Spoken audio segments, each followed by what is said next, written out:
یکی بود عاشق منم از صمیم قلب عاشق اون.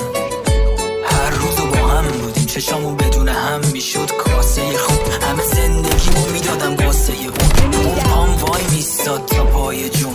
نمیشد به کسی دیگه دل بدیم، عشقم بود سر تیتر زندگیم. سیر دلم از این دنیا، منم موی کوله بار رویا. بی تو امیدی نیست به فردا، شدم یه آدم گوشه‌گیر تنها.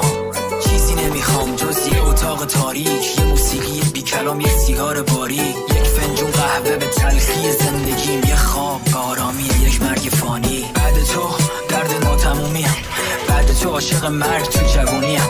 راستی جلومو نگیر بذار بیام پیشت، بی تو این دنیا بمونم که چیشه. میخوای بگی قوی باش تا خورشید طلوشه، بعد صبحی که جایش با سیگار شروع شه. شاید فکر کنی حرفو با تردید میگم، ولی من این ضعفو به قدرت ترجیح میدم.